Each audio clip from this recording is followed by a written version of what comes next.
공정보도가 미덕인 사회를 바라며.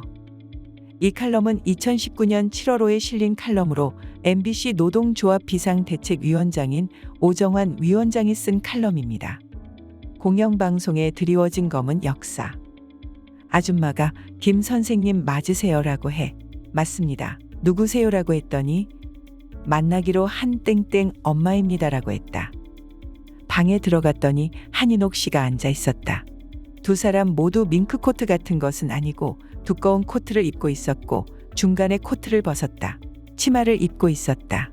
아줌마가 가방을 주면서 갈 때 가져가라라고 했다. 한 여사 얼굴 본 데다 돈가방 주는 것 보면서 그때 수연이 꺼구나라고 생각했다. 2002년 대선 전국을 뒤흔든 병풍 사건의 주인공 김대업이 검찰에 낸 자술서 내용이다.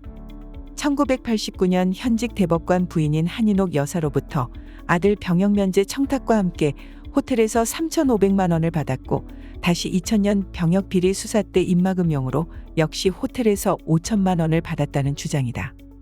유력한 대선 후보 부인이 호텔 방에서 병역 브로커를 몰래 만났다는 삼류 소설 같은 글이다. 그리고 한인옥 여사가 왜 추록한 지 얼마 안 되는 김대업에게 위험한 병역 청탁을 했고 왜 수많은 고위 수사 관계자들을 제쳐두고 다시 김대업에게 무마 청탁을 했는지 곳곳에 논리적 허점이 드러난다. 다른 방송사들이 머뭇거릴 때 MBC는 김대업의 주장을 대대적으로 보도하기 시작했다.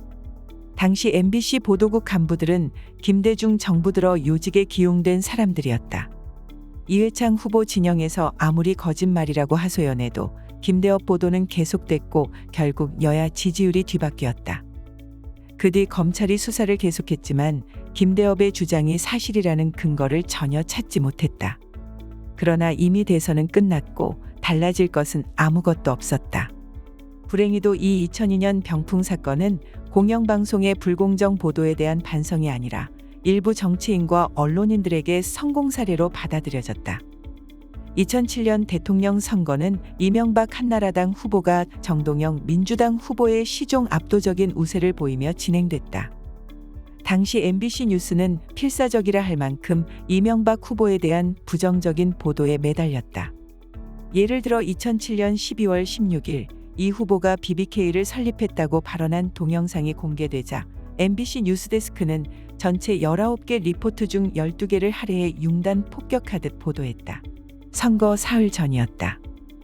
그래도 그때는 MBC 기자들도 뉴스가 편파적이라는 비난을 부끄러워했다. 한국 언론계의 주창 저널리즘. 그런데 편파 보도가 오히려 옳은 것이라는 주장이 한국 언론계에 등장했다. 2017년 문재인 정부가 들어선 뒤 공영방송인 MBC와 KBS에서 민노총 언론노조가 경영진을 쫓아냈다. 양 방송사의 보도국 간부들도 당연히 민노총 조합원들로 바뀌었다. 이때 보도의 원칙과 방향이 근본적으로 달라졌다. 최민희 전 민주당 의원은 2017년 11월 한 팟캐스트 방송에 출연해 이렇게 말했다. 민노총 언론노조 MBC 본부가 파업할 때 내부에서 토론한 내용을 보면요. 이제 불편부당 중립 취하지 않겠다.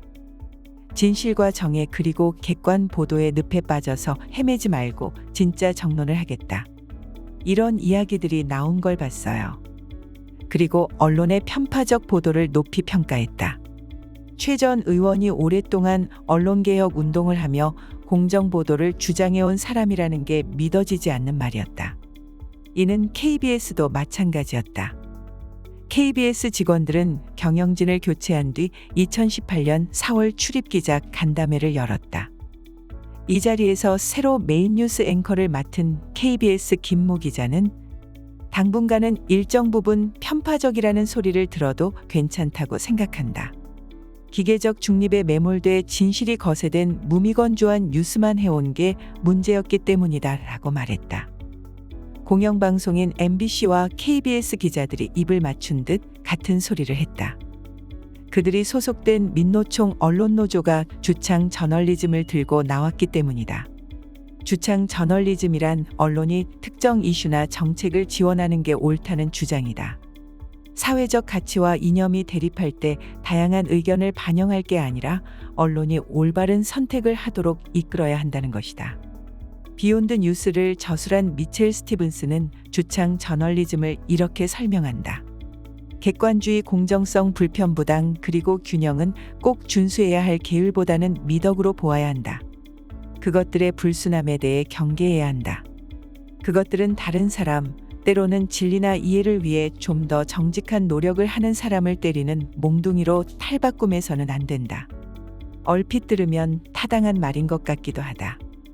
수년 전 많은 한국의 기자들은 이를 새로운 사조인 것처럼 떠받들었다. 그러나 객관 보도를 무시하고 특정한 이념을 주장하는 언론은 우리에게 낯선 게 아니다. 북한의 노동신문이나 중국의 신화사, 그리고 삼류 독재국가의 언론이 바로 그 모습이다. 중립성, 객관성, 균형성을 잃은 언론이 사회의 공정한 비판자 역할을 한 예를 찾을 수 없다. 주창 저널리즘이라는 용어도 새로운 게 아니다. 19세기 정파지들이 그 효시였다. 해당 정파지들은 객관 보도에 밀려 사람들의 외면을 받았다.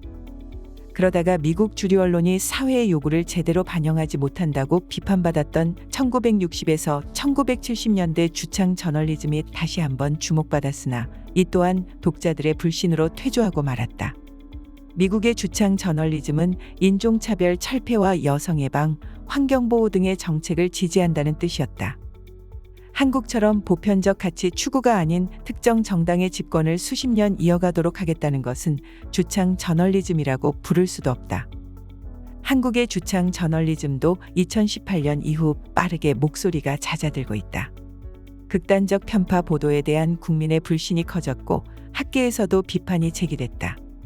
이제는 보도가 편향적인 게 옳다는 억지를 감히 꺼내기 어려워졌다.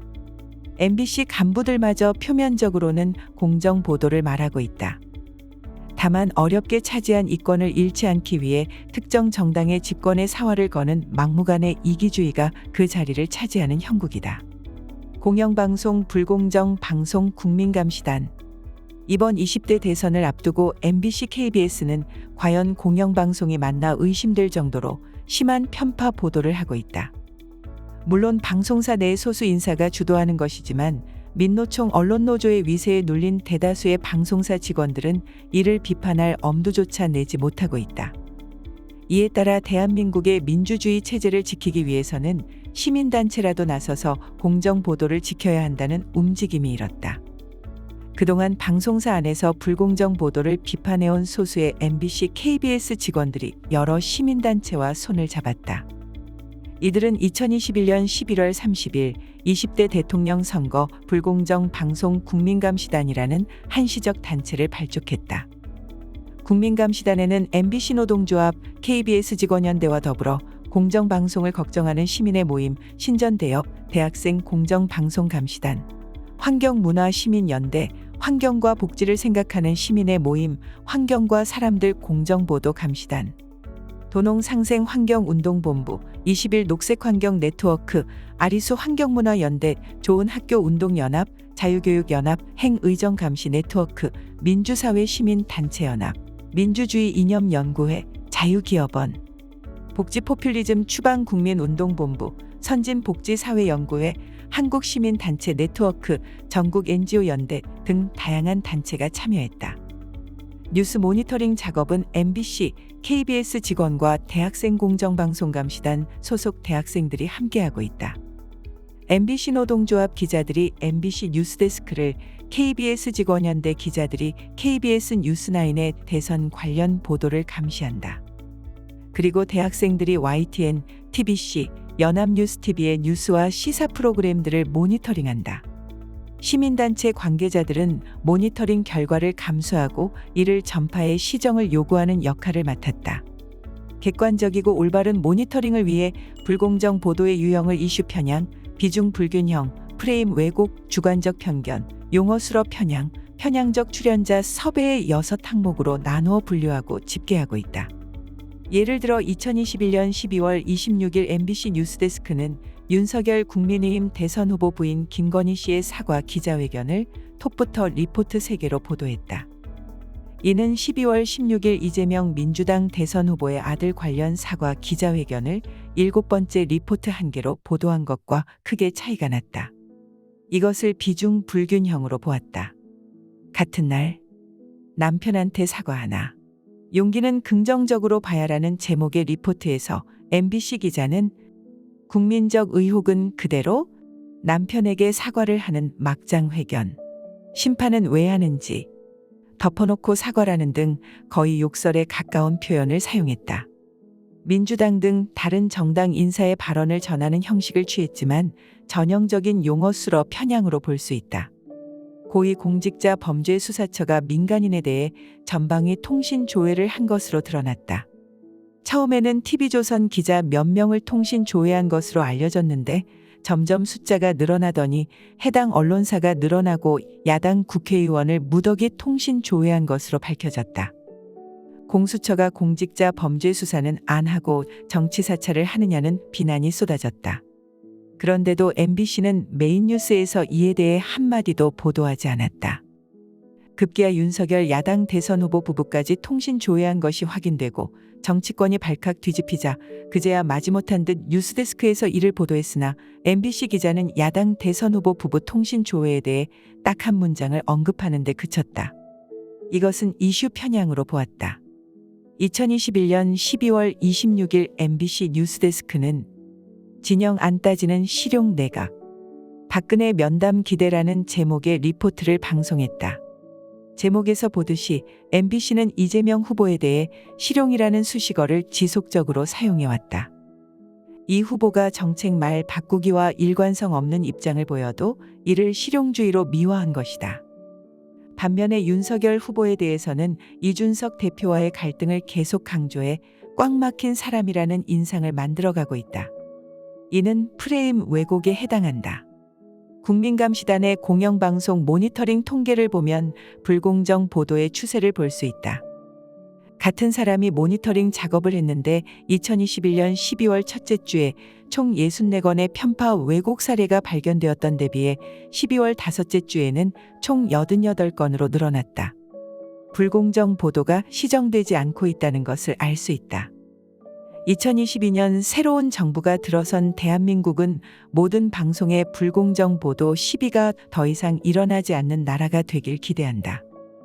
그 이전에 최소한 불공정 보도에 대한 논의가 방송사 내부에서 제기돼 지금처럼 외부에서 감시 활동을 벌여야 하는 상황은 아니기를 바란다.